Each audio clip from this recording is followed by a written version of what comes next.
to me. You're live. Good evening, YouTube. You are hearing from Mr. Ryan DeMay live here. I'm in a vehicle right now. Matt is in a different state than the one that he lives in. He may or may not join us because it turns out in the South they don't have the internet everywhere. Maybe Mike can attest to that. But I do want to introduce first one of our guest hosts. Obviously, we've got Mr. Ray Ito out in Hawaii. Ray, how are you this evening, sir? Good. Had a little dust in my eye, but now I'm good. But it's basically a nice day here, and I'm basically ready for whatever comes up. That's good. Well, you know, you say dust in your eye, but we all know that you are shedding a tear because we have an incredibly special guest. Incredibly special. Folks, if you don't know who Real Low Dad is on YouTube, I caution you and encourage you to go find his channel and check out some of his content. It's some of the absolute best and most real stuff that you will find in the YouTube turf community. I'd like to welcome Mike to the program. Mike, Real Low Dad, how are you this evening? I am doing absolutely fantastic this evening. I'm enjoying a product that I've been testing for going on 14 years now. It's final and ready. If you purchase the all-season lawn guide, I will send you the recipe this for free. No strings attached. No pay into play. You will get the recipe for this absolute hybrid beauty that goes down smooth, finishes clean, and amps you up for lawn care adventures to come. Yeah, that's good. You know, I wish that, we could get more of that hybrid stuff into our common and some more common into our hybrid. We shouldn't worry about what side of the aisle we sit on in the common versus hybrid debate, really, folks. We need to come together, right? And just mix these things together, put them in there like a big old batch of cake batter and, put it in the oven and see what happens, right? That's what I like to do with it. Oh, wait, no, I'm thinking of baby batter. But now, in any event, Mike, I'd like to talk a little bit about your yard because you have a very unique property. Tell everybody where you're located first and kind of like how you got to be sitting here in front of us as this, YouTube celebrity of, a moderate level. Moderate level is a good way to put it. My wife talks it up a lot more than that. But no, so I'm in Knoxville, Tennessee. I live about 15 to 20 minutes from Matt. I met Matt via a Grass Daddy video when they were doing some phone a friend thing. And I reached out to him because I recognized that sweet southern drawl. And we bonded over the love of grass and Tito's. And that's kind of where mine and Matt's relationship started. What took me down the path I'm on now was when I bought this house, and I don't know if J Pink is on his game and can pull up what my lawn looked like when I bought the place, but it was straw netting with the green netting that everyone loves, that stays around forever. It doesn't decompose after, 3 years like they say. And the front lawn was sodded. I come to find out it was the sod was acquired from a local sod farm called Volunteer Turf, and that's out in Maryville, Tennessee. And that's not the sod. That's not what I started with. Bear with me here. I'm trying to find it. That's Redneck Pool Mark II. But nope. It's the brown one. The one that looks like Dormant Bermuda. It shows no. Wait. Yeah, I don't think I might not have included that one. Photos. Yeah, I don't think you gave me that one. No, but actually, this panorama, I think I might not have put that one in there. But this is pretty much what my yard started with. I bought. I've got Ray twice. Hold on, I'm gonna fix that. Sorry, guys. As if one of me isn't enough.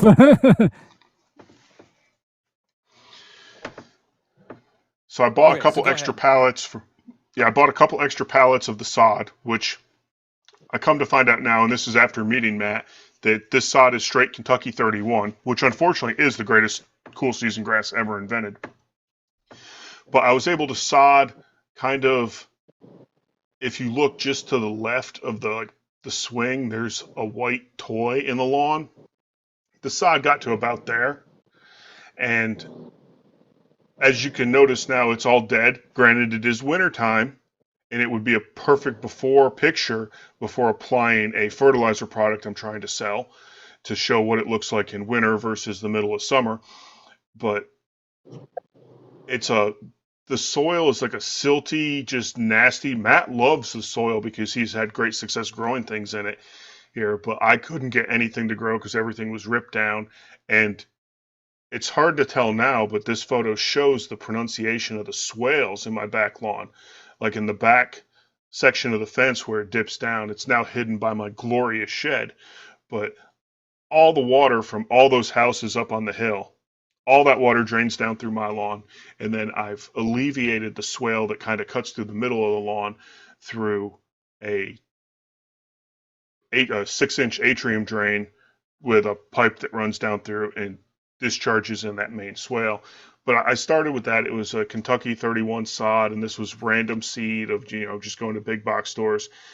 And I thought Zoysia for a little bit, and Ray will appreciate the Myers, the Z51, Amazoy commercial adverts.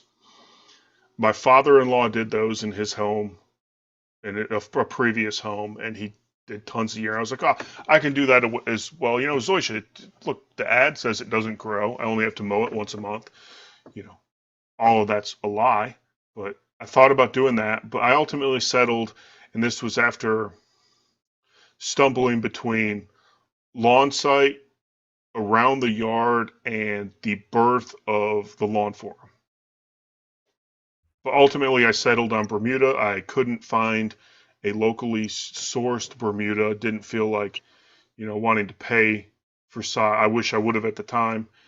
But so I settled for my front yard, which is, it was SR9554, which is La Paloma Bermuda, which then got introduced into, other mixtures like the La Prima XD, which was that, and Yukon.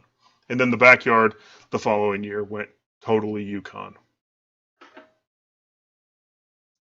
And I'm still on that same picture, so my train of thought just died. I'm trying to find your Yukon. Matt not being here messed up my transition. Messed up your flow? Yeah. Yep, oh, no. Oh. Where are you, Matt? Oh, here it is. Hold on. So. Hell yeah! Thanks, Aldo. All right. So you said you switched all of this over to the Yukon.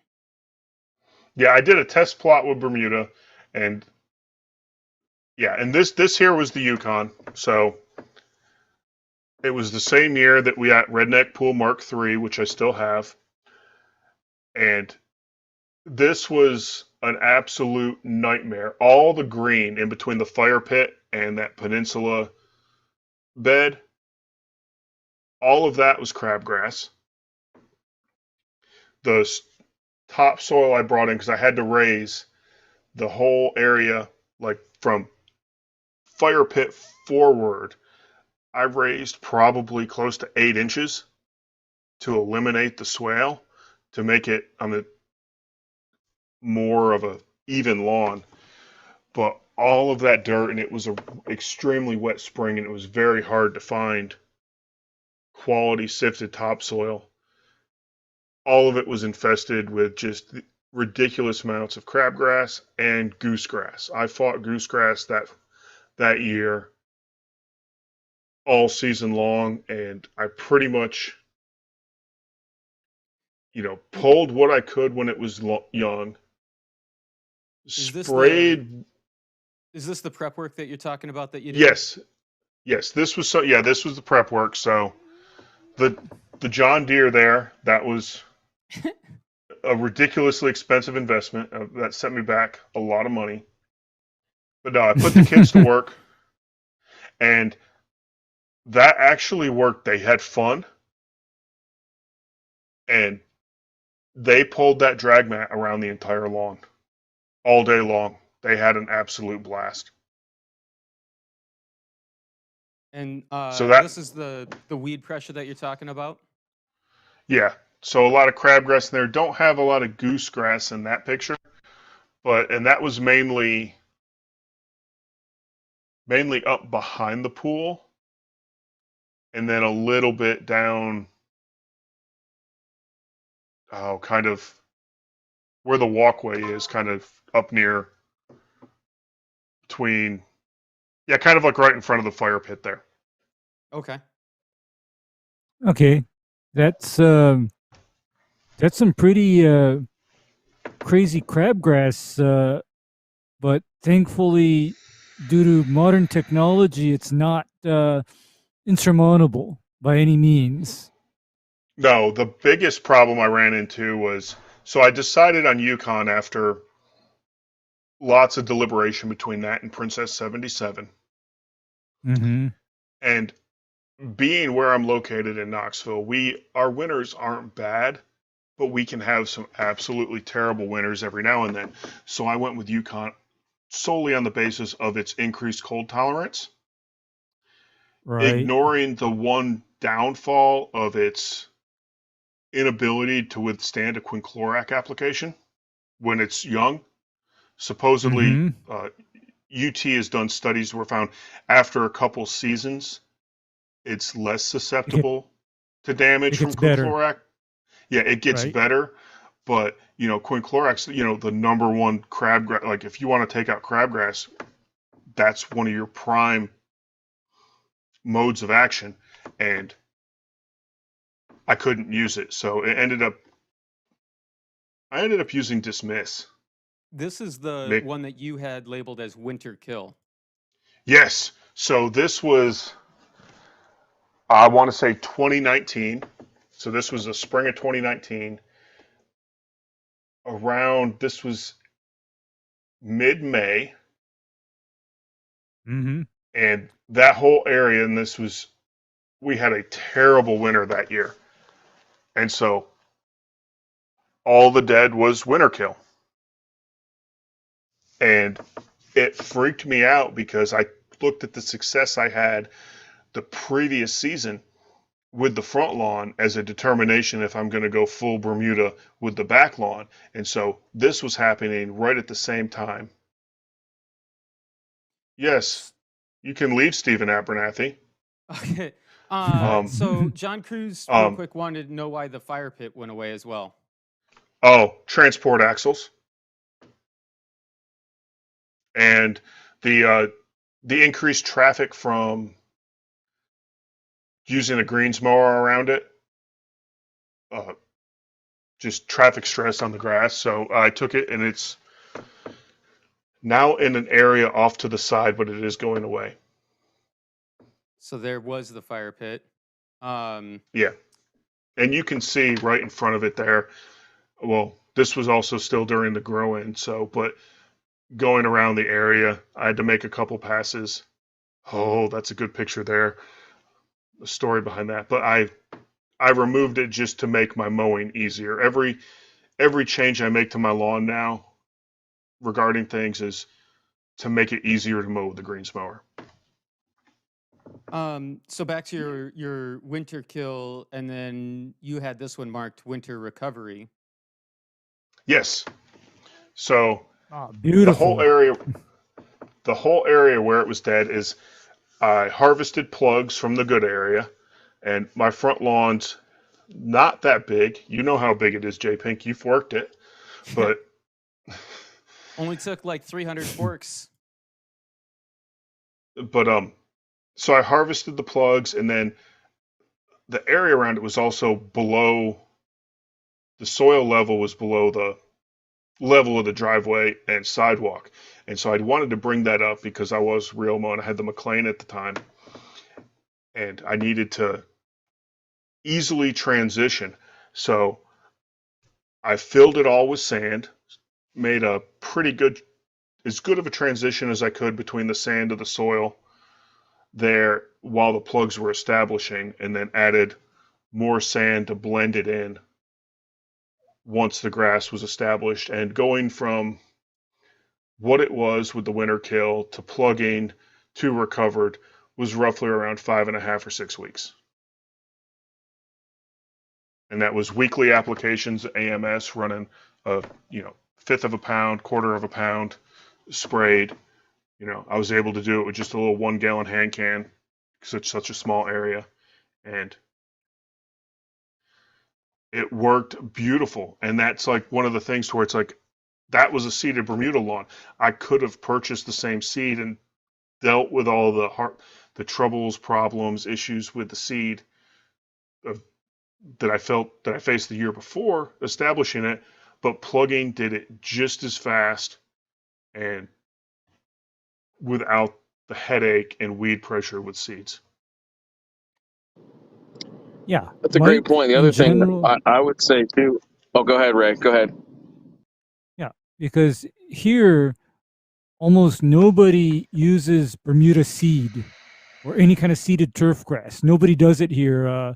It's always either sprigs, plugs, or sod if somebody has the Yeah, money. I mean, nobody messes with Bermuda seed. I mean, if you only do Bermuda seed on industrial or very low quality turf, you don't do it on somebody's front lawn, for example. So I can see, your point of those plugs actually doing very, very well versus you going through your, weed nightmare with the seeds. Because true or false, this Tifgrand is fairly herbicide tolerant as well if it comes down to it. yeah. Now this isn't the Tifgrand, Ray. This Oh, was what is the this? this La Paloma.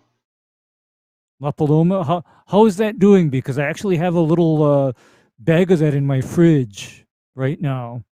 Well, I did 2 applications of the Soul Stealer prior to the Kentucky Bluegrass renovation, and that Mm-hmm. wasn't enough.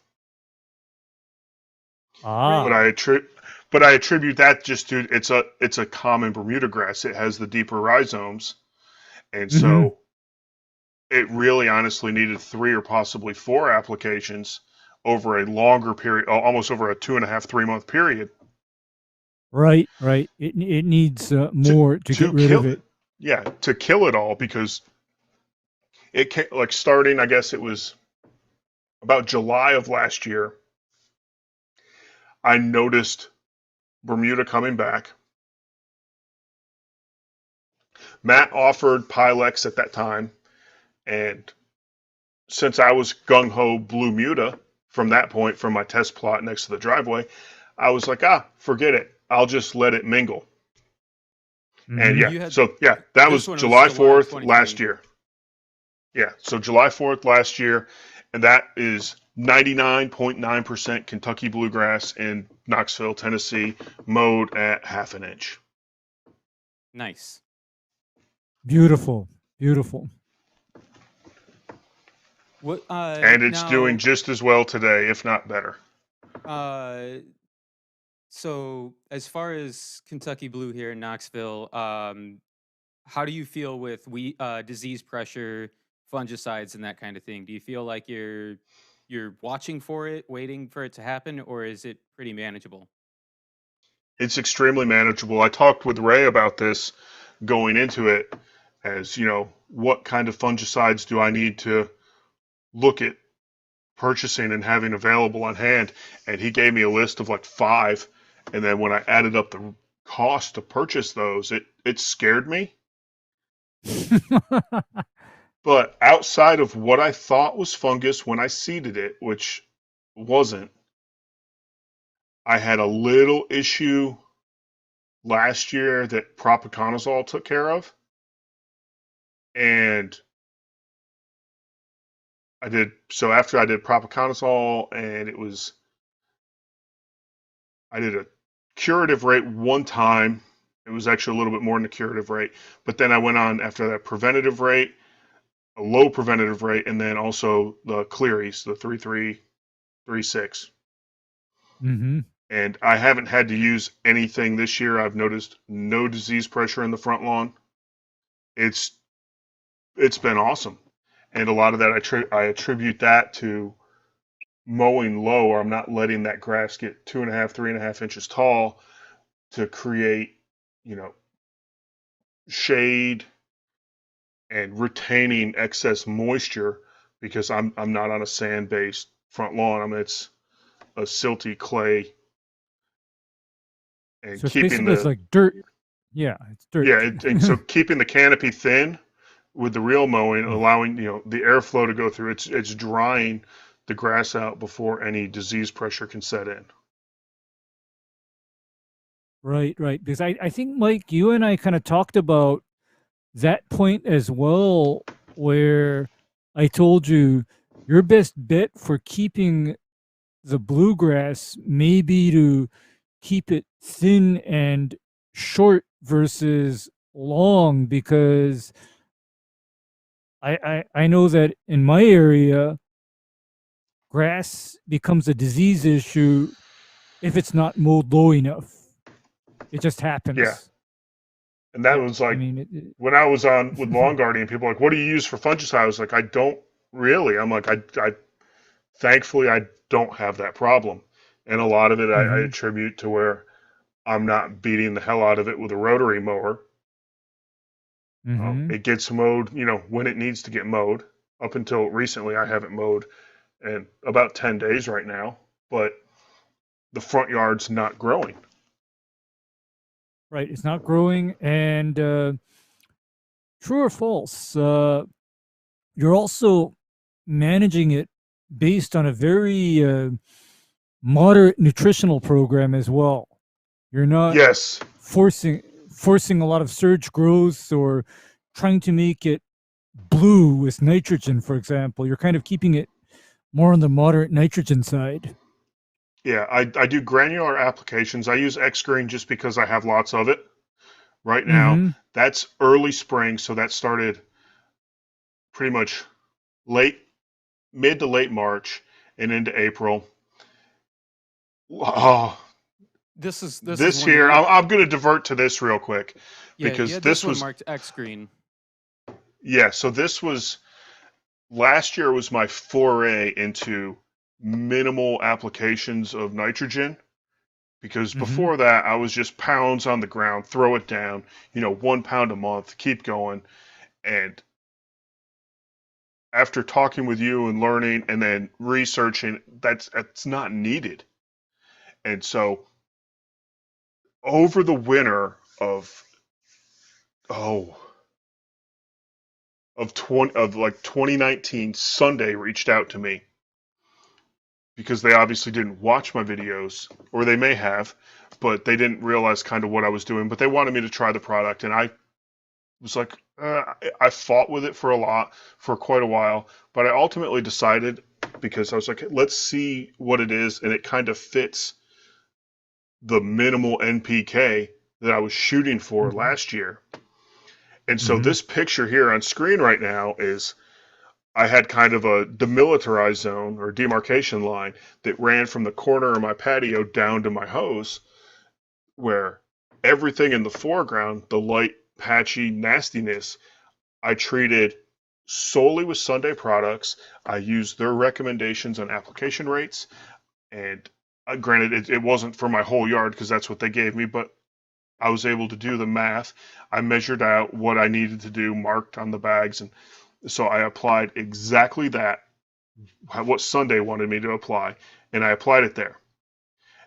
They also specifically asked, compare it with something else.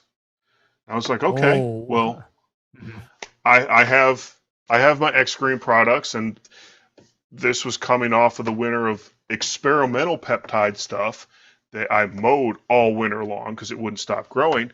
But so to keep things fair, I applied the same NP or the same nitrogen numbers because Sunday's primarily a nitrogen source. There's very little phosphorus, potassium in it. So I applied the same amount of N to the lawn to that back half as I did to the Sunday section. And that was the result as of, I think this was taken in July of last year. And that was at the point to where it was so, looking at the state of the lawn, especially when you want an awesome lawn, and Mm-hmm. being on, having a YouTube channel, people expect your lawn to be perfect because if it's not, they're going to be like, why am I going to listen to you? But this showed perfectly between the two. Same amount of N went down, same over the same time frame, and that was the difference. And it was just the Sunday products and X Green. Right. Well, X And Green, yeah, I can see it best from this picture, and I know we kind of talked about it too, where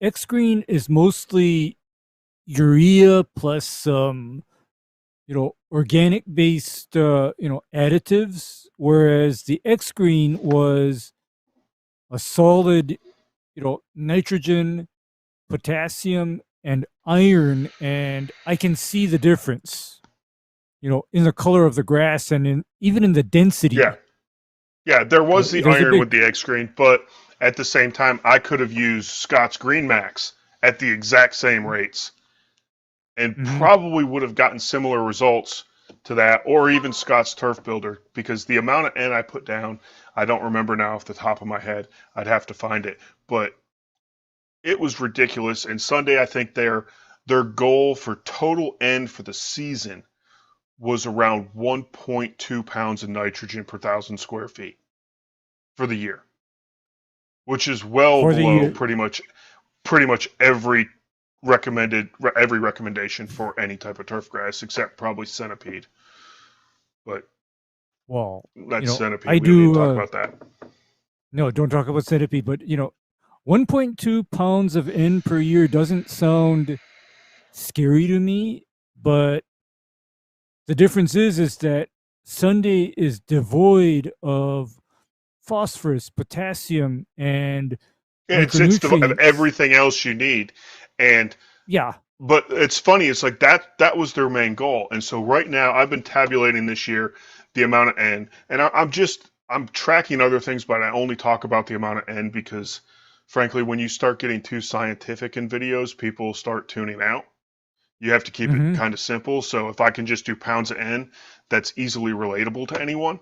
And right now, this Yes. year, I'm at zero point 0.9 pounds of N per thousand square feet for my lawn. Mm-hmm. That's it. And I don't That's know, do it. you have did I send you a current pic? I don't think you did. But if you Oh, send me one real quick, I can get it put up. Or I guess this would be a good time to plug your Instagram. You probably got one on there, right? yeah, I probably do, I'll along with get other that. random crap. Yeah, I'll find that. Here, hold on. So tell us, so far this year, you said you've been keeping track. Where are you at with nitrogen this year so far? Zero point 0.9 pounds per thousand. Yeah, I think I think there was a point where I was putting that down in one application. Yeah. And years before, it's like, you know, just throw it. And it's the biggest thing was starting the year off with a granular application using the X screen because it will cause a surge growth. And I did one application of that. I think it was about 3 weeks ago now, and that almost. And I did it right at the time of a T-Nex reapplication, so the there was a little bit of surge, but that's calmed itself down. But other than that, I've been using Equalizer, the 18, 18, 18, at the Nice. Mm-hmm. 4 ounce per thousand rate. I've done 3 applications of that. I've gotten a little lazy with it, and it's due for it now, so that'll get that this weekend. But the predictability of the foliar applications are, yeah. And so yeah, my Instagram's a little, but like, yeah, the Berenberg swag kit, that's the front lawn, a fairly close up shot. Yeah, there's the back, there's the front. As of So when the that was taken, that was June June 13th. 13th. So Yeah. that's my son being rad. We were talking about that in the pre-show. Yeah. Here's another good one from earlier this month. And now is your front lawn irrigated? No, I have no irrigation at all. The only actual bit of irrigation would be if you scroll down, J Pink, right Yeah. below, like below that picture in the feed, up. the little side yard next to the driveway. I have three. I have some Hunter MP rotator strips. So I And have that's it. two left and right corners, and it's connected to a valve box with a quick connect hose. And I haven't used it this year because there's been some like calcium or some sort of buildup in there to where the pressure, it couldn't get it out, and the quick connect released and exploded and sent a geyser up. So I have to do some sprinkler head troubleshooting on that. So I've just been hand watering that Wow. minimally. And I mean, like, I don't have a lawn to maintain at this point here, but I feel like we have been lacking a fair amount of rain. So We that's looking pretty we good. had a lot of it, but then we've gone through intense periods without it at high temperature, and it's been a pretty good season so far with rain. There's only been a little bit. My biggest, I guess, problem right now is the reflections from the shed windows and the house. Oh, that's where I mixed up Connor Ward's special fertilizer blend. That's not 2 tablespoons; it's a whole lot more per 5 gallons of water, and I had a little bit splash. Yikes.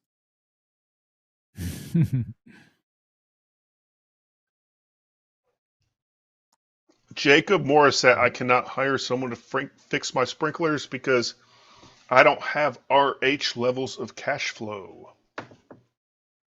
And I like doing things myself. I don't hire things out. Only when I absolutely oh, have to. oh, you mean you don't get some irrigation pro? Which, by the way, you know what's irrigation pros? Buyer What I've beware on them. Oh, yeah, I've Buyer beware. noticed all the ones like, so my neighbor or my previous neighbor who lives in, I guess when I take a picture from my driveway, the house behind that, the guy that used to live there was a former Olympian. He was good friends with one of the premier irrigation landscaping companies in Knoxville, and they did their irrigation, and it's been nothing but trouble. Some of the heads are 2.5 inches out of the ground, Yes. and, and there's and stuff like that just irritates me. And it's like, and especially for what irrigation costs to get installed, and it's not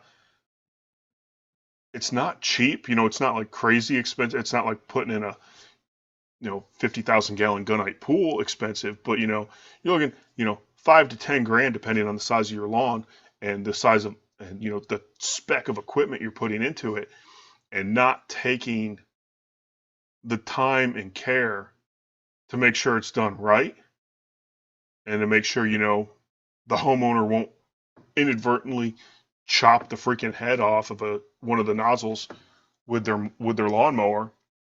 I'd rather just do Oh, it myself.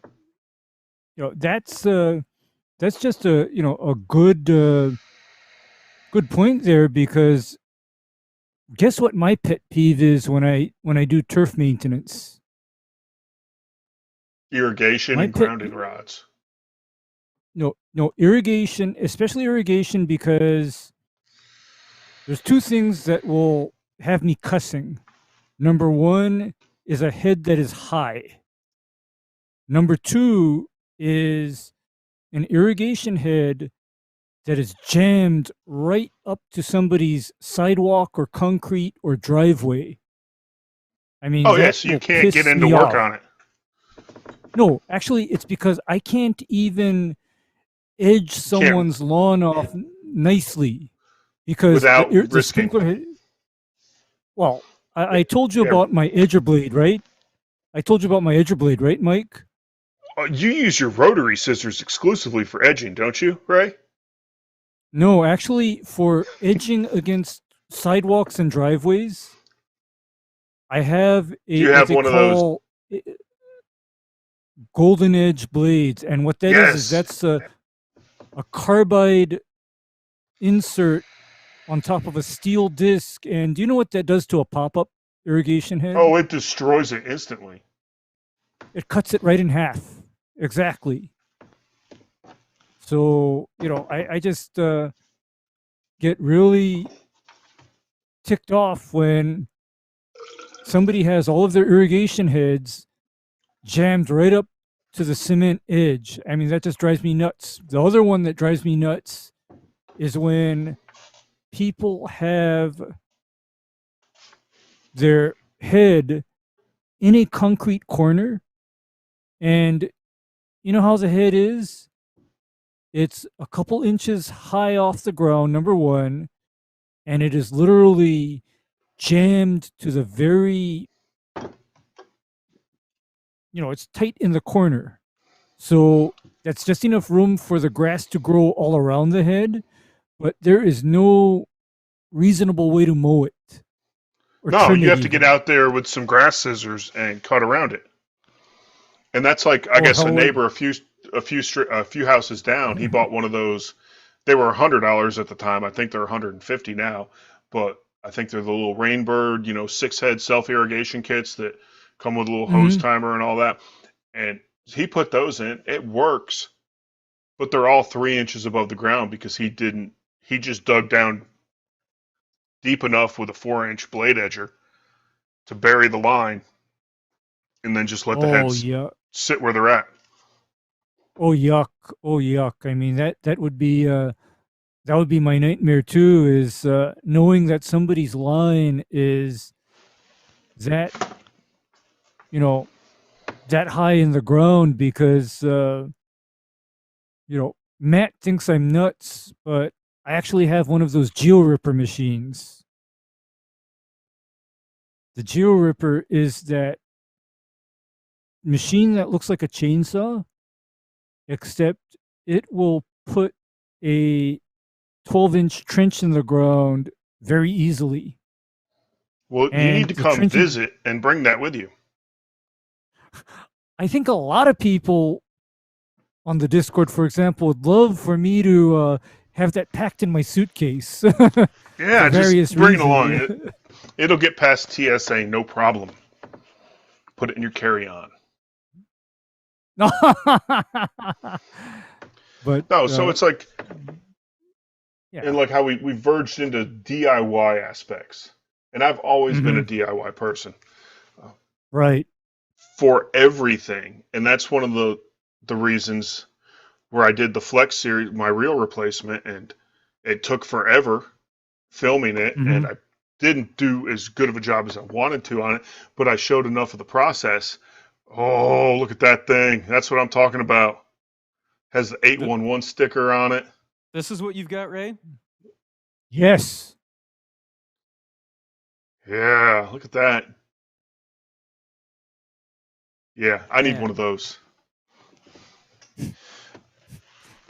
Yeah, that's what I have because these days I'm either fixing irrigation or I'm installing 10-inch deep root barrier to stop zoysia from invading into garden beds. Yeah, and that's the Zoysia thing where I talked briefly, I contemplated it briefly, but then it went back to the house I lived in high school that had the Zoysia Hmm. lawn. And I've talked to you about this, but and it was, granted, I didn't know how to maintain it then. I was, 15 years old. Right. Everything around here is, zero turn as fast as you can go. We didn't have that at the time. We had a 21-inch Murray or whatever we had, Mm. but mowing that absolutely sucked. No, And I it remembered was that, mhm. and It was a I was horrible like, experience. yeah, Mhm. And by the way, Mike, I can also tell you that unless somebody has the equivalent of a Toro GM1000, mowing Zoysia is still a miserable experience yeah, because and I had that brief experience when I went and visited Alan because hmm he lives like about an hour from my mom, hmm and I mowed that using and it was a weird experience overall because it was my first time ever using a Toro with a personal pace because it's like I hmm have a Troy built that's 14 or 15 years old, then I have my Flex, Hell but hmm yeah!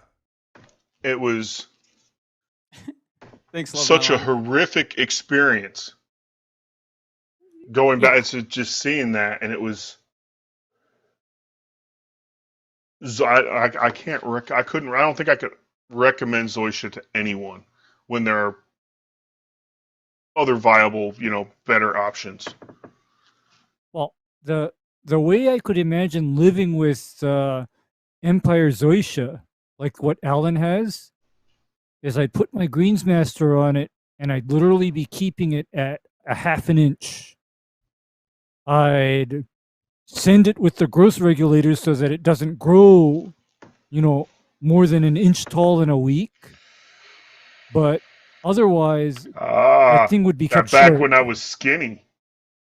Yes, that was the Palmetto St. Augustine that well That. Dean did most of the work. Mm-hmm. Well, me and Alan goofed off. But it's like I'm not a St. Augustine fan, but properly taking care of Palmetto, I could It's beautiful. probably I could live with that because it's a darker green than the Floritam. It's not as crabgrassy as the Floritam. It can look fantastic. Unfortunately, it is mowed with a giant freaking zero turn to get done as fast as possible, and Dean does all of his edging with Roundup. So Yuck. Roundup. So it looked Okay. good for the couple weeks, like once it was put down and I was there. Put down Yeah. after that, and then also the fact that we didn't do anything to prevent on the soil beforehand because there was torpedo grass and just your typical mid-South Florida weeds. Mm-hmm. But to me, any kind of St. Augustine grass can look good as long as it's not mowed, not torn up when it's mowed. And by the way, never chemically edge with glyphosate on St. Augustine, because out of all the grasses that I've worked with, you spray glyphosate on St. Augustine, the dead area from that one application bleeds out at least 4 to 8 inches, depending on how concentrated you make the glyphosate.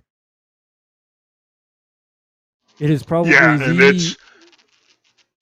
it's the worst. It can be the worst. and I think he just buys the when Home Ready Depot to or use. Lowe's they run the ready to use Roundup in the little pump sprayer. But like while we're on the subject of St. Augustine, because everything you see online is mow it as tall as you can, but then in talking to you, McLean's a Southern California company, and Southern California has quite a bit St. Augustine lawns and True Cuts and they have a lot higher range for a reel mower because most reel mowers, even the manual ones, you're looking at, with the exception of the Fiskars, like a max of 1.25 inches, 1.5 inches. But the Right. McLeans, and I've seen examples of people on Instagram and stuff sharing where they're reel mowing their St. Augustine at 1.5 inches, 2 inches, and it looks absolutely fantastic. Okay, Mike, that's another point, because even here in Hawaii, people can have a mixed lawn where there's zoysia in the sunny part and they use St. Augustine where it's too shady, but they're using the True Cut or the McLean, and they're not And changing the it's height of cut very much, and they're just running it over, and it doesn't look terrible. And oh, by the way, all of the sod farms here in Hawaii, guess what they use to mow their sod fields? probably a McLean or a gang No, mower. they all run triplexes. They all run Toro or John Deere triplexes, and they're all mowing every type of grass just about at less than half an inch, including the St. Augustine. Yeah, and it's And And the same I think a is lot of fine. it's in once it's trained to grow with that, because the majority of looking at the St. Augustine lawns and where the ones that look good, they look good from a distance, and those are usually at like commercial or residential areas that are paying for a service, Yeah, along commercial here, and services. and the idea behind that, and you're the only exception I've ever known, is to get in there, get it done as fast as possible with acceptable results. Acceptable's Hmm. you know a wide In the eye of term. the beholder. Yeah, Yeah, acceptables in the eye of the and to beholder, get but then that done, and a St. Augustine lawn from 50 yards away, if I'm looking out across the street, that's freshly mowed, it won't stripe, but who cares? But it has this nice even shade, and it looks really good. But a lot of that, and it harkens into the predominance of tall fescue, is catering to the commercial aspect of groundskeeping to get it done and not properly not maintaining not it. I have bits of fescue left in the side piece, and mhm. they're mainly in my little patio or little paver walkway I've started, but they're mowed with the rotary scissors, and they do completely fine. That whole side area is just a mix. I don't do a lot to it because of the intense weed pressure from the neighbor. So I just mow it with the reel, and there's a mix of tall fescue, ryegrass, KBG, and the Bermuda just hasn't taken up into there due to some of the shade issues. It's kind of stopped. Yeah. Well, in speaking to the idea of grasses suited for, that quote unquote commercial maintenance, St. Augustine is something that can, survive under that commercial maintenance because that is a grass where it doesn't become adversely affected by high and fast mowing. Whereas No. I see Zoish, no, because I got to tell you something horrible. The majority of the quote unquote commercially maintained areas here are, believe it or not, the type of zoysia that should be kept at about a half an inch. And guess what happens when you are maintaining that with a zero turn or else a rotary bladed garden tractor? Guess what Oh, happens? I know exactly what happens because that's what we had at my house in high school, and Not it good, was yeah. misery. Not good. It was misery, It was and everyone saying like zoysia, it's like walking on carpet. Walking on 3.5 inch cut tall zoysia is not. It's a prickly mess from everything that's dead and dormant underneath it. right. And Whereas, so, and yeah. So that's the thing. And then you either have the alternate problem of that zoysia getting so dense that water no longer gets in it, or else if you get into what's called a rainy season, it then starts to rot and kill itself. So neither situation is very nice. And oh, by the way, uh, Mike, I can't help but notice something. I don't see a lot of that Empire Zoysia section featured on the Lawn Care Nuts videos anymore. He doesn't. no, He and doesn't go to. He doesn't go to that section very much. he had one. His video today, he was rocking a Greenswork electric mower, right? And like in the thumbnail, I haven't watched it yet, Mm. but it was looking okay. Okay. But Mm-hmm. Ray, is that just your predisposition to dislike Zoysia bleeding through a little bit? Well, actually, no. I'm just speaking to the fact that if it were so easy to make it look good, The lawn care nut would be showing it off every chance he got. That's my point. If it were Gotcha. easy to make that empire look fat, because by the way, guess what's behind me in my background? Kentucky That's Blue. Kentucky 31. No, Jinx, you owe me a that is Coke, J Pink. no that's actually El Toro Zoysia at a half an inch. That's not K31. It should be. Well, K31 lives all of about a month here in Hawaii. That's about all it lives here in Tennessee, too. Yeah, It's well, good stuff. that's like I said, what's behind me is El Toro Zoysia that's maintained at a half an inch. Cool. I'm going to hop over to the chat here real quick. Yeah, Does so Matt say that? we got Yeah, some but like questions so. about your dirt stripes.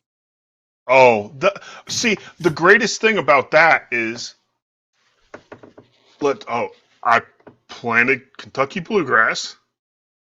I bought and paid for. It wasn't free. I paid for Ryan Norris fertilizer, and I'm drinking his beers, and the dirt stripes went away. That's all it took. No, so it was like the dirt stripes. That was me being cocky, arrogant, whatever you want to call it. And and Ryan's a good guy. And I was like, let's do a stripe off. And of course now you get Thor thumping his hammer about lawn of the month stripe off stuff. But it was a lot of fun. I thought I did a pretty good job, and I was only doing YouTube videos for a few months at the time. I thought I was doing a great job on the edit for this video. Oh, this is awesome. And then Ryan drops his video, and I'm like, I'm just a lousy sack of shit.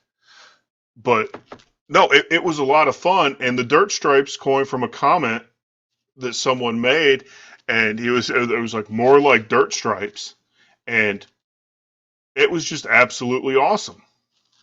And so you just And embraced it? yeah, I embraced it with it, and it stuck.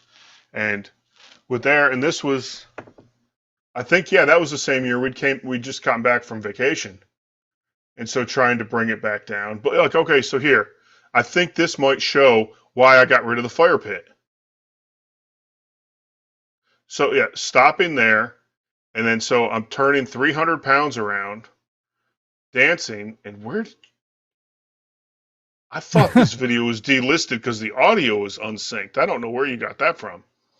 Or I might have reused the clip or whatever and muted it. But that's why I got rid of the fire pit. But no, it just took, wow, I was skinny. But it was,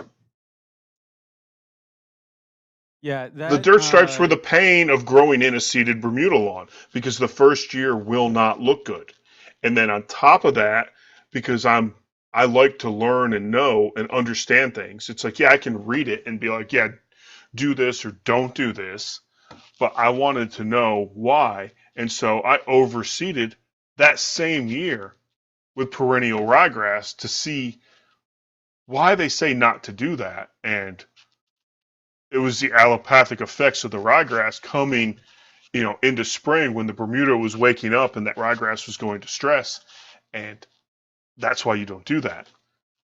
Because that first winter is a crucial winter with a seeded Bermuda lawn. And even I would say possibly a sided Bermuda lawn, depending on when it went down. And it was absolutely, it was a nightmare. And it took a while to recover from. And then I transitioned and I tried the SOS Max annual ryegrass because it was a couple bucks cheaper, but I couldn't get the perennial ryegrass I wanted. And I figured, well, let's see how it looks. And it was all, again, let's see what it is and then share that so other people can learn from it. And it actually did. I was happy with it. It was a very fine leafed annual ryegrass. It grew a lot faster, but it wasn't like the crap you buy at Home Depot or wherever else.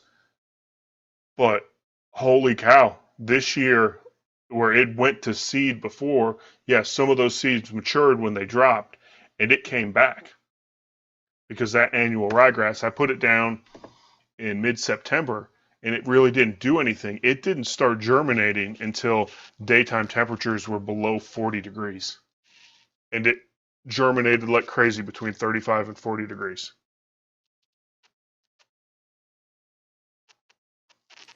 Now, you gave me some pictures about your shed. Oh, yeah. Beauty, absolute pinnacle of perfection. And so we can see here, it looks like you were building it in this picture. When did you put this together?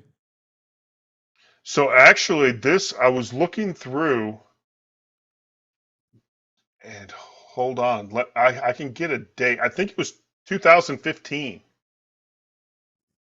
Because I was going to say that's something I noticed in the Because that was video. still, what was that? I was just Keep going to say, going. I noticed in the video here from 2 years ago, there's the completed shed.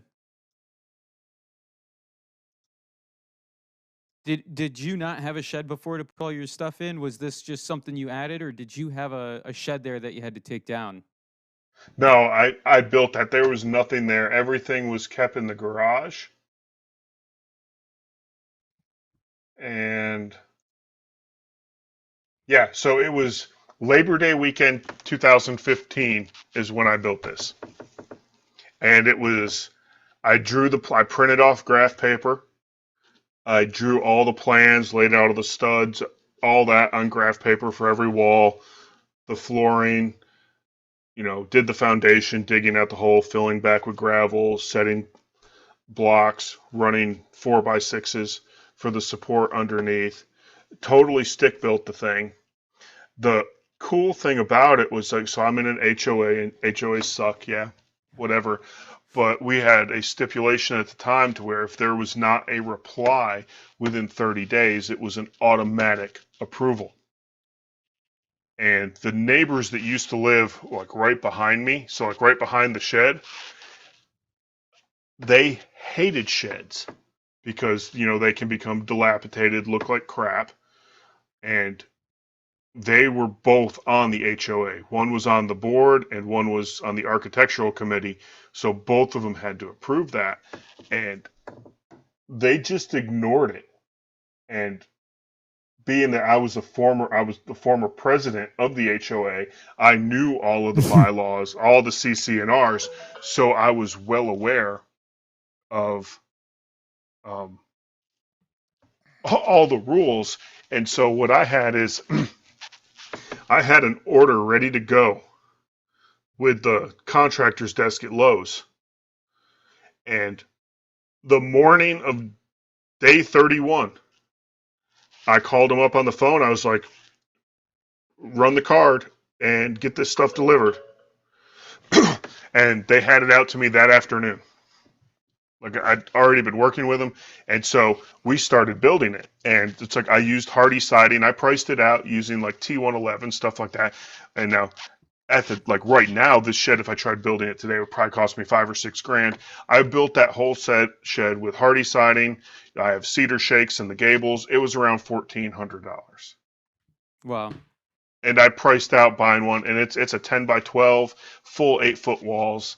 And while I was putting up siding on the back wall behind it, the neighbor pops over the fence and was like, that doesn't match your house. You're not using vinyl siding. And I was like, yeah, it looks better than my house because I'm not using vinyl siding.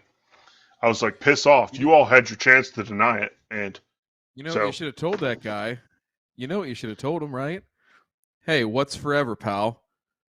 Diamonds, herpes, alimony, and this godforsaken shed. See it? Got that right. If you didn't watch Real Dad's most recent video, that's a direct reference to that. So just trying to plug this content, just a touch. Yeah, so and it was also built over probably one of the hottest Labor Day weekends. Temperature, like non-heat index temperatures, were consistently in the hundreds for those days. You're a man's man. Absolute man's man. So, Demay, have you ever had to try to build a shed before? I built a shed with my father when I was about 13 years old. That was the last one I built, and it will be the last one that I build. So, yeah, I grow grass. I don't build stuff for a living. I've learned that over the years. I mean, I can build stuff, but much to the detriment of my sanity and those around me. Yeah, And that was the I thing. Like, literally stay out. Yeah, I stay out too. no, because like I love building something. That was kind of like that Cedar Planners video that was up on the screen. That was like 4-way branching, the channel to other things. Bigger. It's like I like cutting grass. I like building stuff. A lot of guys like that. So like a one-stop shop, and then lumber prices killed any ambitions for me doing that this year. I have a lot of projects that I want to do, but I don't feel like paying $9-10 for a 2x4. No, it's crazy. I know it's coming down. I haven't really looked, but yeah, it's kind of crazy. How much I missed a little bit. I was tuned in. I heard you talk about fungicides and scary numbers and things like that. But did you get to talk about just the whole concept of Blue Muta and what attracted you to it? Because I was kind of curious of. No, actually, we haven't, and now you're here. Thoughtful. You seem pretty thoughtful on the whole, like picking the Yukon versus the Princess 77. Like you're a pretty thoughtful guy, pretty analytical person. So what, I guess you kind of are mixing common and hybrid when you do that, when you make Blue Muta. I never thought about that. Interesting. No, see, I'm more of doing it just as two grasses at the same time, because some other guy, a Vendito, is, I reel mode cool season, I reel mode warm season. I'm the only person to do that. Yeah, I do it at the same time. Go pound sand since he's near it. But no, so I thought about Blue Muta. I'm like, I read about it several years ago, and I asked Matt. I was like, what are your thoughts on this? And he was just like, no, it's going to look like absolute crap. You're going to have, there's between the texture mix match, color mix match, not getting, the right cultivars, because KBG is extremely fine bladed, more so than the Yukon I have in the back lawn or the La Paloma in the front, now that that's coming back. But every time I said it was like, no, no, no. And then I got the crazy idea to let's kill off the front lawn and let's try KBG. It's, 1,300 square feet. It's not a lot of money to do it. If it fails, oh well. I can always bring back Bermuda. Well, I did the KBG and it worked. So at the same time I put that down, I had some extra seed. So I was like, well, let me try Blue Muta in this side next to my driveway. Let's just see how it does. And everything you'll read about Blue Muta, and I talk about it all the time, is it's not like a perennial ryegrass overseed. You're not going to have that awesome looking lawn in the winter. It is going to be patchy. It's going to look like a weed infested dormant Bermuda lawn, except it's KBG and not weeds.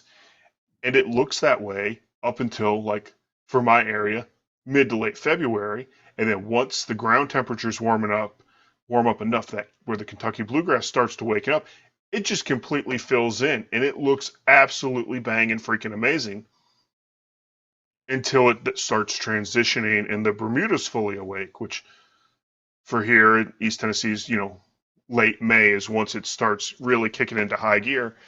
And so I'm still in that like month transition to where I can see a lot of the KBG in the back lawn, and it's most noticeable in the morning with the dew and how it sits on the different leaf textures. But it's worked surprisingly well so far. And, one of my subscribers lives in freaking El Paso, Texas, and he's trying it. And it's still doing well. And he's all the way freaking down there. So. No, I think that's the thing, is that a lot of people were freaked out about, from a geographic perspective, hardiness, all that kind of stuff, where it would kind of fit in. And yeah, it's being pushed out now. Southern California and some of those climates where obviously like it's dry, the disease pressure is not quite there of what you might see in Knoxville per se, but it's becoming more widely adapted because people just like yourself are saying, "Hey, let's go try this." And I Yeah, think and there's some merit to it. I understand what Matt's saying about textures and things like that, but I think in a home lawn you can live with some of that. yeah, with a home lawn you can live with it. In golf, like I don't know if you watched the Turf Tuesdays from that UT did earlier this year on Bermuda with it, where they had some course supers in, where they did that out in Nashville, and they did it for enhancing their playing season and not having the wear impact on their fairways and having to correct that come springtime or have to deal with because people don't want to admit it, but the transition from perennial ryegrass to Suck. Bermuda spraying it out it's a brutal experience, and if you're not mentally prepared for that, you are going to freak the hell out. And I see it all the freaking time on Facebook and comments. I'm having problems with my lawn. I planted perennial rye, and now and now it looks like crap. Well, did you spray the rye out? Well, no. People told me the heat will kill it. Well, no, the No. heat's not going Not. to kill it because the new perennial ryegrass is freaking amazing. And I'm talking, look at Ryan Knorr's lawn. It's pretty much all perennial ryegrass, and Mm-hmm. he has conditions like he sends me messages and is like, "What the hell, man? I'm hotter and worse conditions than you, and you're in freaking Tennessee. I'm up in Iowa next to where like Richie Valens died in the blistering cold." And Big it's bu- like, and Yeah. and it's that people don't understand how much advancement's been made in perennial ryegrass, and then also because of that, it's freaking hard to kill. I'm talking two. When I did my PRG overseed, it was 2 MSM applications and 2 monument applications to get it gone. Yeah, it's a serious process of, you want to talk about the original, the OG Burnham return. It is spraying out ryegrass, and you're right that. So, back in the old days on golf courses where a lot of this overseeding was done, they would use annual rye. Some would use Poetriv because of its texture, specifically on greens and things like that. And it turned into, it was pretty easy to kill. The thing is that the color, the texture, all that kind of stuff just really wasn't awesome. And so they decided, well, we're going to start, developing these more perennial types that, we can use the seed blends for cool season. We can use in a variety of different areas, including our ryegrass overseed. And so they did that. And now, yeah, like you said, it's tough to kill. And so now what you're seeing, it's kind of interesting. It's kind of flipping back the other direction, Mike, is that there's 3 or 4 of the big players in the market are coming out with improved what they call intermediate rye. So intermediate rye is like, just like it sounds. It's like, a middling cultivar that isn't that great. So they'll use those a lot in like contractor blends and mixes and things like that. But what they're trying to do now is come up with one that looks really good, but isn't going to hang around very long. Like it's a perennial in the truest sense, but it's also one that if you spray it, with a sulfonylurea or MSM or something like that, like you can make it go away a lot easier than what we've seen in the past. So that makes me wonder, think like the SOS Max I put down, where they label it as an improved annual, but the fact that I sprayed it out last year and I'm still dealing with it this year is between they going to seed and that, and I've dealt with a lot of it this year. Is even that they're, I guess, doing what Ian Malcolm said in Jurassic Park. They're, I can't remember. Is it? I don't. It's doing if it should. I can't remember what it was. These hybrids are getting to me. They are. So Yeah. okay, cue up that photo real quick while Ray's talking, if you wouldn't mind. Well,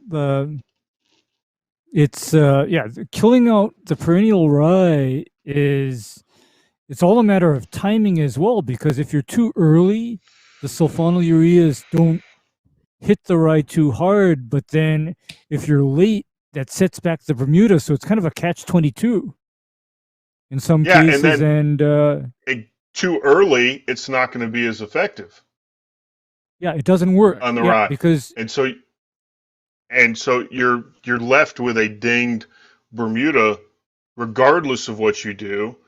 Spraying it out, it's only dinged for so long, and you can recover from that. Just maybe bump your end applications up a little bit for an application to encourage the top growth to grow out of the damage it receives from the application. But people think it will be perfection all the time because that's what is selectively shown, to encourage No, that to where let me get 6% on this bag of seed to advertise this so you have an awesome lawn all year long. And they don't talk about the consequences. And that's why, like my Blue Muta videos, I go into downsides on some of them, and I'm here in the next couple weeks or whenever, I'm going to have an entire why you don't want to do this, because it's one of those things you have to weigh pros and cons. It's not an end-all solution to a year-round green lawn. If you're in Knoxville, I just say go Kentucky Bluegrass because it's doable. yeah, and I think that's sort of that's the scourge of the transition zone, right? Like you can grow all the grasses, you just can't grow any of them well. That's the old saying there. So this picture is let me think, a three-year-old stand of Blue Muta. This is in Bloomington, Indiana, right? So far north of Knoxville for sure. This is Patriot, and I believe this is HDT from Barenbrug. So you can see those finer texture leaves. That's the Bermuda kind of hanging out down there. I believe the time frame on this photo is sometime in the first 2-3 weeks of September. So the Bermuda is just starting to kind of hang back a little bit. The bluegrass is starting to surge a little bit, and this is what you're seeing. I believe this is a intramural soccer field maintained at about 1.5 inches or so. And so you can see it's, there's definitely a texture difference. But again, from a transition standpoint, like what you were saying, Mike, that yes, you're going to have, a patchy kind of look in the wintertime, especially once the Bermuda goes completely dormant. But to the extent that you have that downtime, yeah, it's February, March when that bluegrass really starts waking up and kind of crowding out and covering up as much of that dormant Bermuda grass as it possibly can. And you'll see folks that continue to try and either push that in early spring or late fall to encourage that bluegrass to kind of fill in a little bit more. And because of the strength of the the Bermuda grass in the summertime, it doesn't really choke one another out. So I think what people have seen is that they're having to push the bluegrass a little bit more in their shoulder seasons to get that same effect.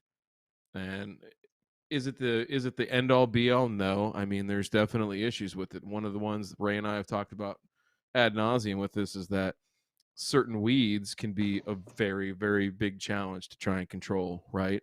So Ray, what would those weeds be that you would be a little remiss about using this this method here because you'd be worried about weed control?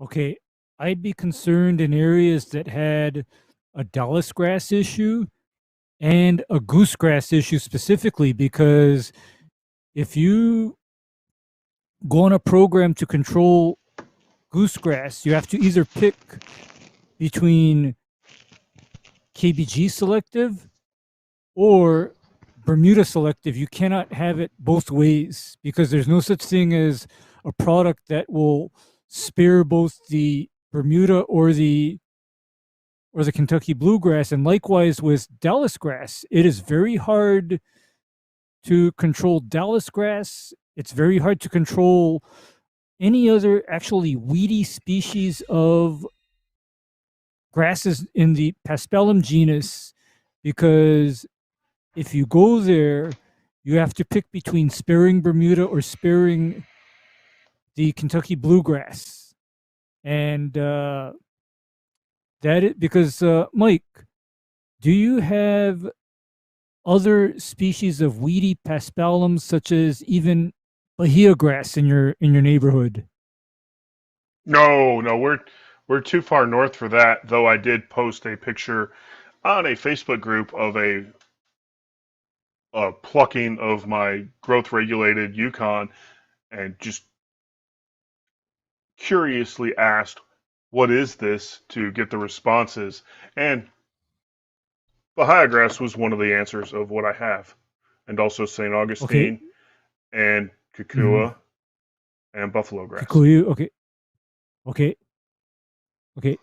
Uh, because like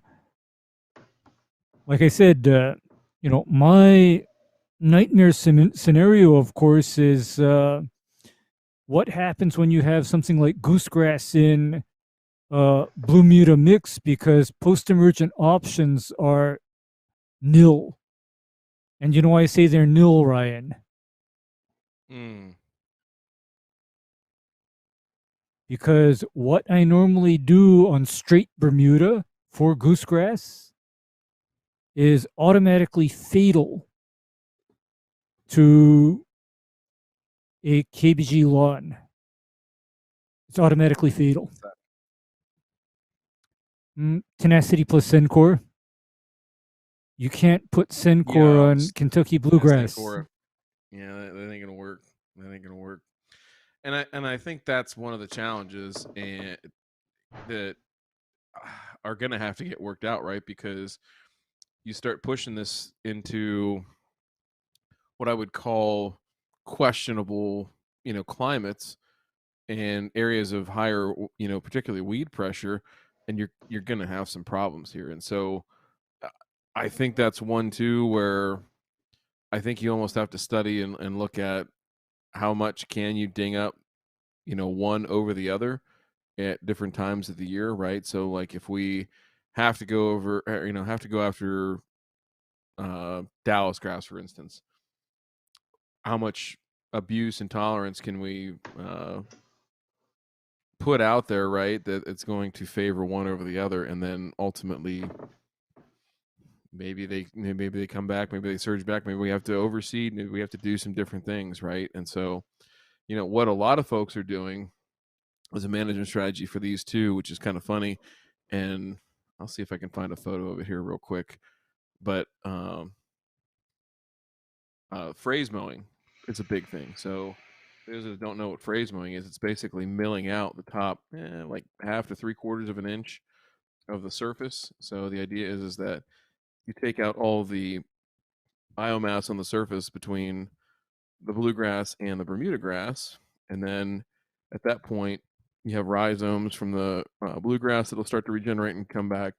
Same thing with the Bermuda grass, and then sort of kind of grow back in harmoniously. Other people will overseed at that time with more bluegrass and try to encourage it to fill in at the same time. But it's an interesting process where the idea is to encourage your favorable or desirable grasses while discouraging or removing weeds at the same time. So I'm trying to find this array if I can. I think I sent you the link. Oh Ryan, I yeah, found here it this. is. Oh, never mind. What do you got? No, that guy. No. I want Ray to see this. This is the verticutting head, so it's not like super awesome, but I'll send it over. Oh, that's on. All right, I sent it on the regular Discord there, J Pink. I was on the wrong window, but go ahead and fire that one up while we're looking at it, because Ray, I think because I shared it with you that the folks at Wiedemann, that fine company over there in Europe, have come up with Holland, yes, tulips and wooden clogs, right? So they've come up with this walk behind unit that you can put some serious stuff into in terms of the cassette. So they've got a verticut head, but they've also got a phrase mowing head, a walk behind phrase mow head. So this is the verticut unit on it. I'm going to tell you what, there's none in the States yet. It's not going to be available till sometime next year over here. But this thing looks like the real freaking deal as far as being able to go out and legitimately phrase mow a lawn. Or if you look at this, this is what I would consider to be a true vertical mowing. Not like, your dad's dethatching rate that you bought at some yard sale or some BS like that, like the real deal. Mike, could you imagine yourself going out there and just giving your lawn the business with this thing? Would it feel Oh good? man. Oh, that would be awesome. And when you bring up phrase mowing, and on the Discord, where I guess it was a couple weeks ago, there was, I guess, the poverty pack phrase mower, where someone drilled a couple holes in a lawnmower blade and put some bolts through it. And I want to say someone built that. I sent that over. I don't know if I sent that. I know I looked at it. We've got one. We've got one we used to make sprigs out of. The effect, I'm like, and I have that area of Tifgram behind the shed where I would need to harvest sprigs from. And I have a spare lawnmower blade, and the Troy Built's more than capable of going low enough and has the power. And but the effect of if I did that to my front lawn,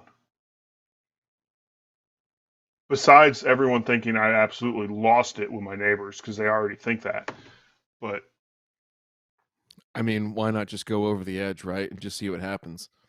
How will you ever know, right? If you don't do it. No, I think that's an interesting one. I would love to see that. Ray, did you see that real quick? Did you see that, Ray? That the bolts on the tips of the rotary lawnmower blade? I saw that, and that scared the hell out of me, because I know quite well what would happen if, for example, the bolts came loose, for example. I know quite well what would happen. Windows. That's why they make JB Weld.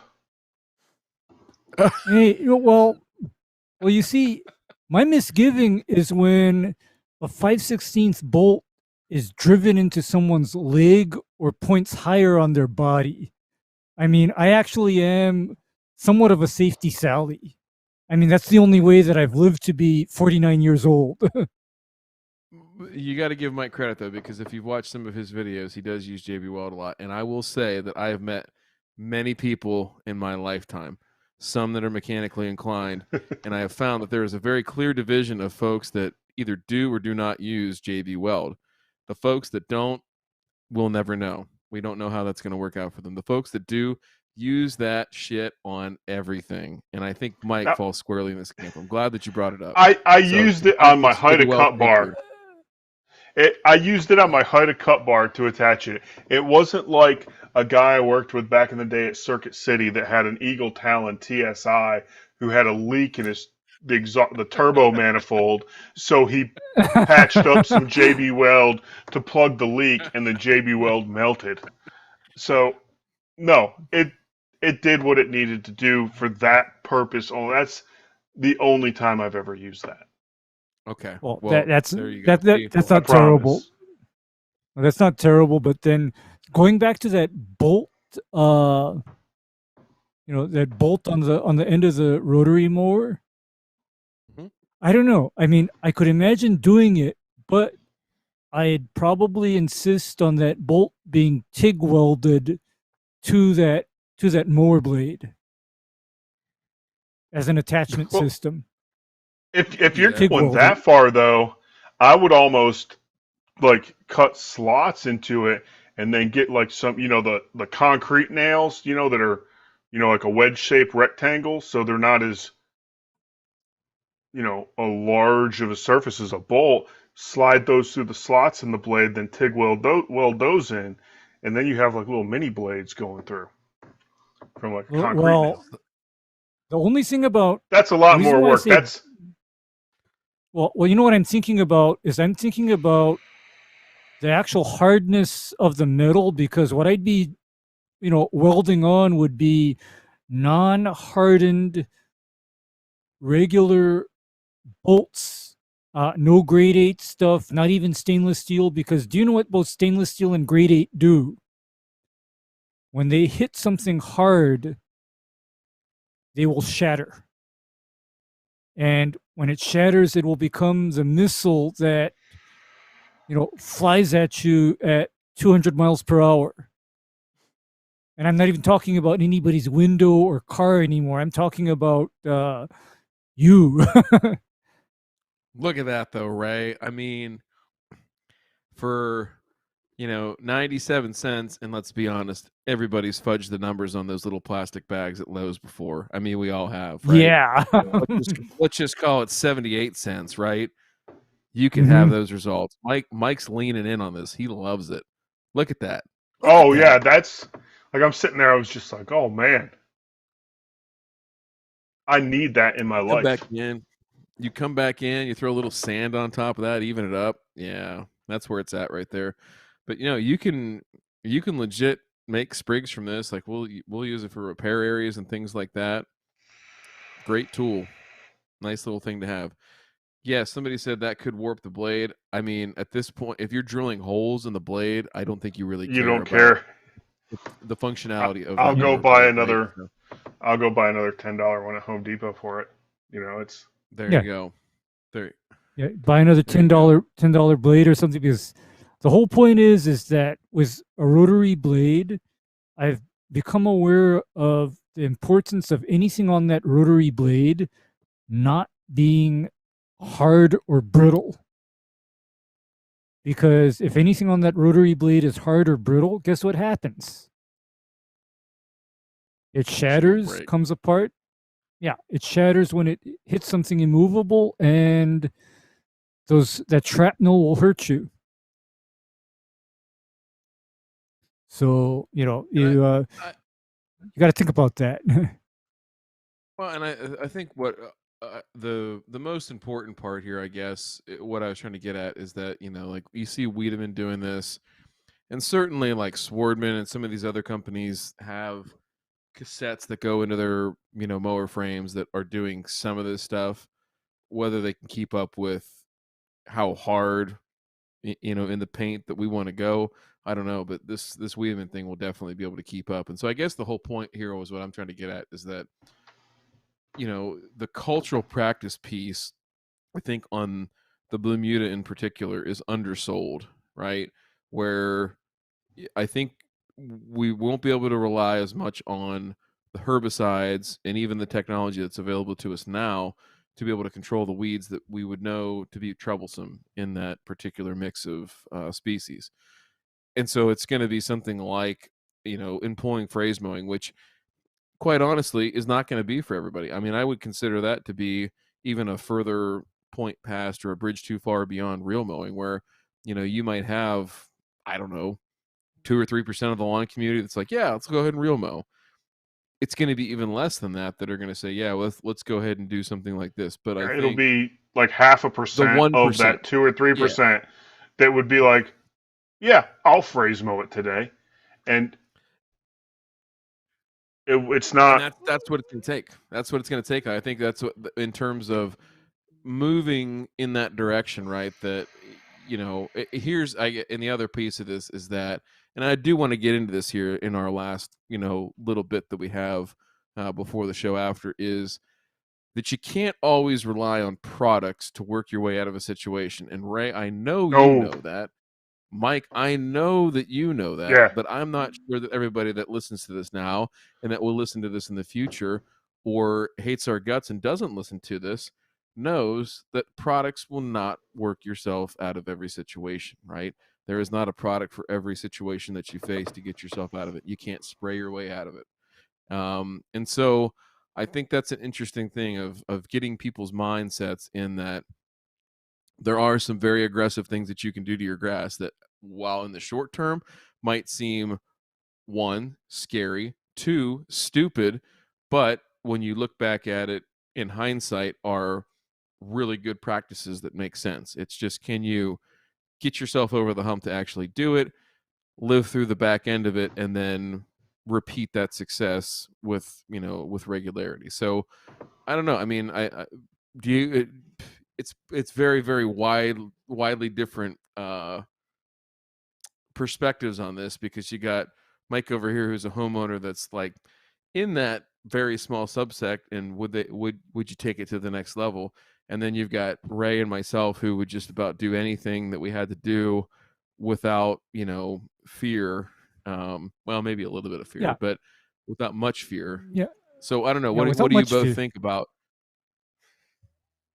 No, one Okay. thing I learned from Ray was, in talking with like weed pressure and taking it to, it's people freak out like when they go to spray something out, whatever they use, and they notice, chloriosis of the Bermuda due to, yeah, it's resistant to that herbicide, but that's not saying it's not going to be affected in a degree.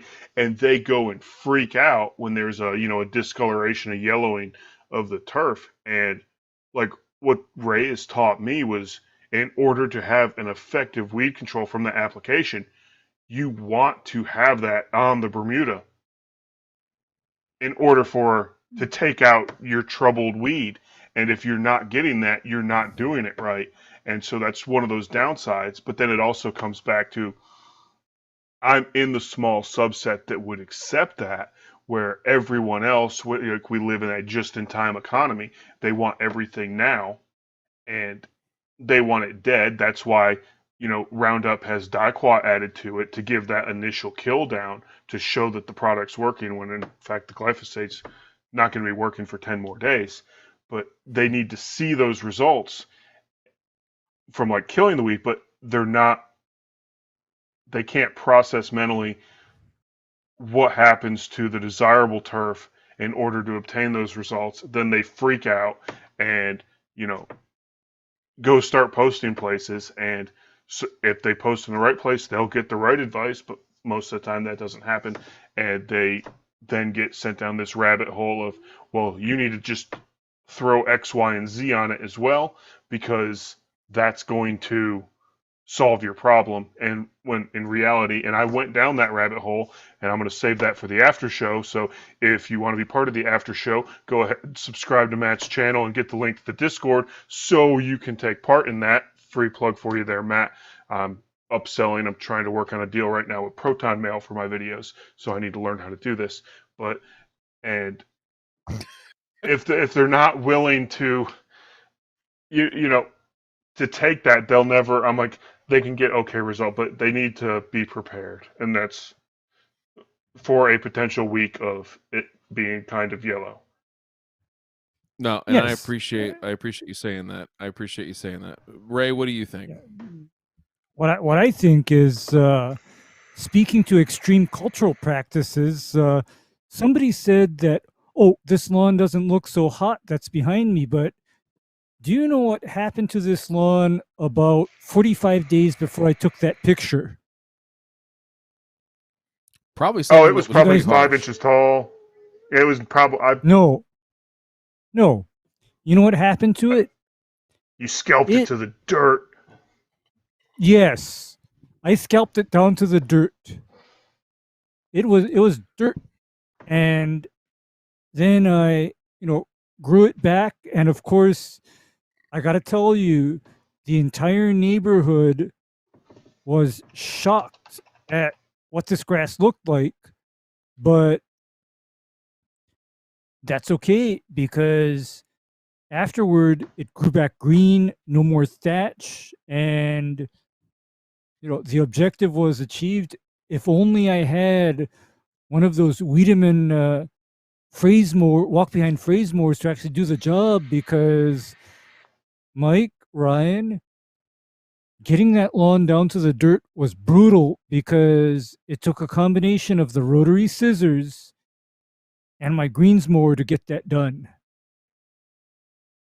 That was not a nice afternoon for me. No, I'm sure it wasn't, and I think that's the thing, is that the fact of the matter is, this goes back to agronomy, right? And I know we preach it on here, I know we say it on here, and all that kind of stuff, but I can't remember how long ago I said that. Oh wow, never gonna blah blah blah blah. Yeah, wow. Yeah, that's Mike is now a member. Welcome, Mike. You can get the link after the show. Thank you, Mike. Thank you, Mike.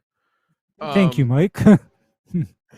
So, I guess what I'm trying to say here, and I've said it before, is that there is good grass on 6 continents, and there are not the same products on 6 continents, but there is good agronomy in those places, right? I've said it before, and I'll say it again: is that The idea that you need to fall into this trap and spray just these certain products to get the same result is an absolute fallacy. There are very few products. I can probably think of, Ray, it might be a little bit more for you, but I can probably think of about 6 or 7 products that I don't have another option. I have to use those ones, and they're typically very expensive, because they don't involve diamonds, herpes, or alimony. They work, right? They fight against those things. So I don't know. I think it's just one of those things that I get tired and very, very upset, frustrated, whatever with seeing that. So I'm kind of on a soapbox here. I should shut up, but let's get back here to Mike's lawn, and that's what we're here to talk about. So tell us, going forward here, Michael, what are the next things on the horizon for you? I know you talked about the video of like, hey, why you shouldn't use Bermuda, but like if we're looking into the future, like 1, 2, or 3 years from now, like, do you have a vision? Because it seems like you've kind of had a vision all along, and it's just sort of slowly progressed, and you've taken things as it's come. But what would be next? What would be like the next 1 or 2 or 3 things that you'd be like, yeah, I'm gonna do that somehow? So, yes, there it is. Back when I had fescue and horseshoe pits, I would like to have horseshoe pits again. And that's interesting on a lot of levels. Yeah, that's my brother. But no, so yeah, this was my first year with the McLean, and had it there, and the golf ball handle added 30 horsepower. I was just gonna say the golf ball handle. Oh, yeah, it awesome. didn't come with a handle, and so I was in the shed, and I was just like, enjoying a beverage, and then I got to thinking, and I held up a spade bit next to the handle. I was like, oh, that's the same time. Went over, my golf bags were in the shed at the same time, so I pulled a golf ball out of there, haphazardly drilled a hole into it, slid it on there, and history was made. And that McLean mower, so I lent it to Paul Castleberry when he lived in in Athens or near Athens, and for him to reel mow with that lawn. Pete Denny, that mower there was the first reel mower Pete Denny ever used. Was mine. Then Alan fondled it but refused to touch it any further than fondling the golf ball handle. And then it came back to me, which is, I'll go into that in the after show. So if you haven't subscribed yet and become a member of the channel, do so now so you can find out why.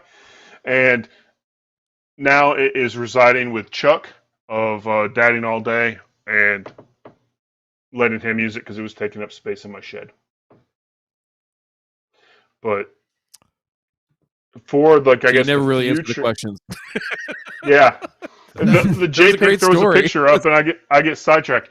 But no, so right now is all making. I want to complete the lawn. I have the area where I ripped up a couple of azaleas. I set them next to the shed to replant them. They're now dead because I haven't gotten around to that.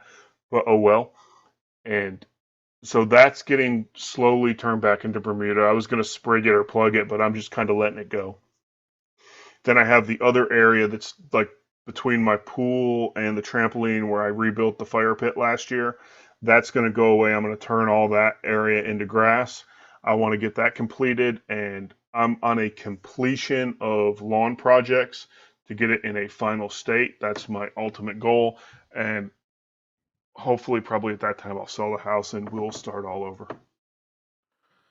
The one question I really wanted to ask you for this last hour and 40 minutes, and quite honestly, for the last several weeks of the anxiety and dread that I had leading up to this particular episode, is when will you overseed your lawn with Arden 15 to have a true golf course lawn? I'm currently, if I can get a deal with Pennington to comp the seed, because I won't pay for it. I'm a YouTuber. I don't pay for lawn care products. That's known. Except for Equalizer or Ryan Norris products, I pay for that any day of the week because they're fantastic. But no, jokes aside, no, I'll never do that. You never overseed a freaking Bermuda lawn. Whether it's like if I seeded Yukon or like you weren't here for it, Ryan, showing my winter kill in the front with the La Paloma. Oh, I saw that. I saw it. Yeah. I Yeah, saw the pictures. I plugged it. I didn't add more freaking seed because I didn't want to deal with that garbage. And then like the pictures, and I don't think I sent JPink one of the like the texture difference, but my latest video shows it between a hybrid and a true hybrid, not the ones they're legally allowed to call hybrid because they crossed like 4 different cultivars and they, it's all patented and proprietary. They don't have to release it because they don't have to. They're a private company. But I don't, the sheer fact, and this is a good precursor into the after show of someone not knowing what they're doing, overseeding a Tifway 419 lawn, which, yeah, it's an older variety of hybrid Bermuda, but it's still a fantastic looking hybrid Bermuda, or can be. Overseeding it with an improved common. Arden 15 is not that much different than Princess 77, and that wasn't that much different than my Yukon for the improved characteristics and improved traits of the grass.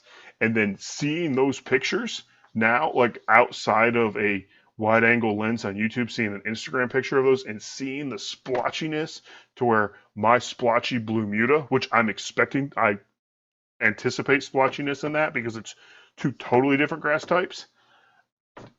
Seeing that and then putting in a video to sell the seed to someone for 6%, and then reply in the comments, I don't recommend doing this even though I did it. Okay, I can see that. I plugged Tifgran into my common because I'm one of those people that want to learn. And I avidly tell people not to do that. But then continually come out with video after video of how it's going after I've applied products X, Y, Z, A, B, C, D, and E to get it to this point. And it doesn't really look good. I'm talking from a general, your neighbor down the street, yeah, it's going to look fantastic.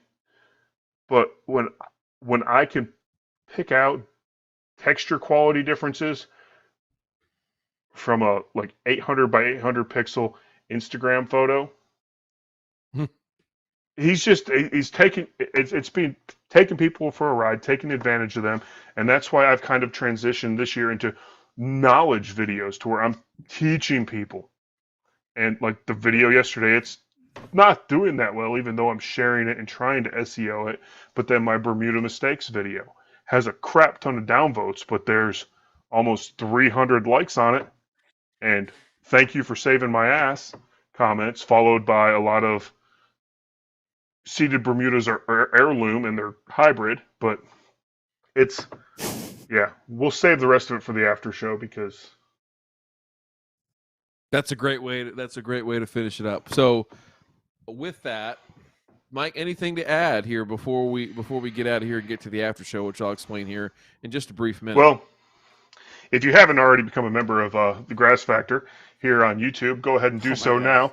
If you have not picked up the all-season turf guide from our good friend Sean Smith, Hungry Southerner, go ahead, get those pre-orders in now because supplies are extremely limited in this digital age. It's a digital guide, but we only have a certain amount of bandwidth to go by, and if you don't get your bandwidth allocated now, you are left out in the cold, and you will have to resort to mediocrity for the rest of your life. So get that all-season cool guide order in now.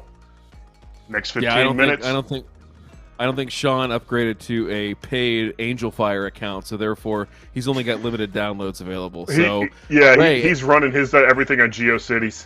So yeah, it might be a live journal at this point before it's all said and done. Ray, anything to add here before we get out to the show after? Oh, I think you both covered it because Mike, you've been asking me 1,000,001 questions since we met on the Discord when was that? Back in 2018, Yeah. I think. Now I wouldn't go that far. When I come to ask a question, it's because I've done enough research beforehand, and I want to either confirm my findings, or I've exhausted all avenues available to me and I need input.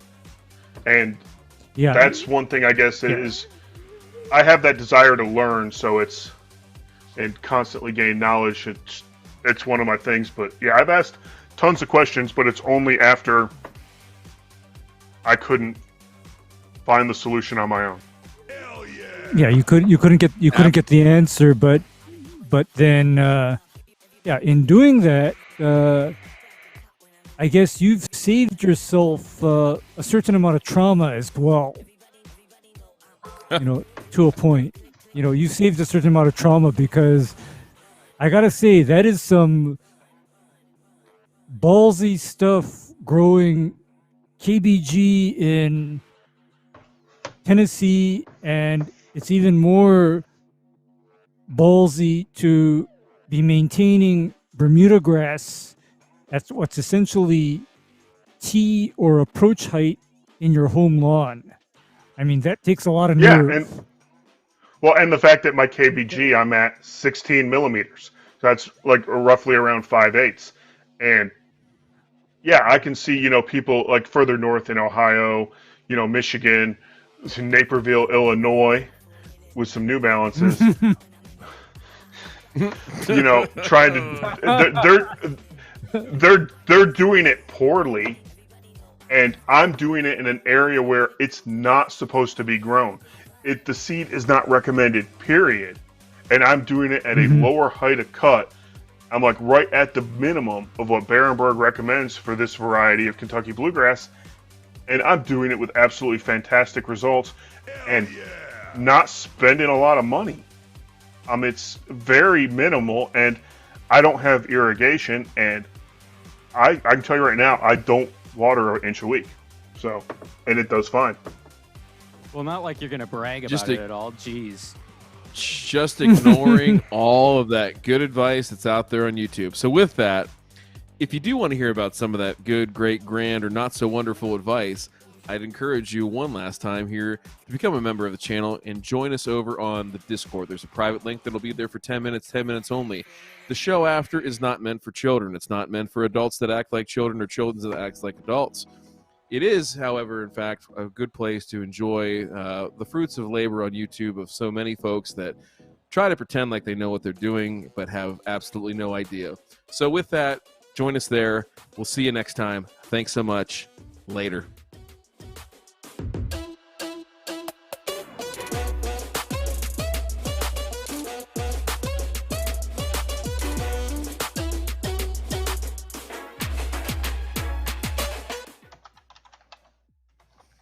Dude, I fucking died with the heartbeat. Hold on. What heartbeat? Hold on. We're still kind of live. That's okay.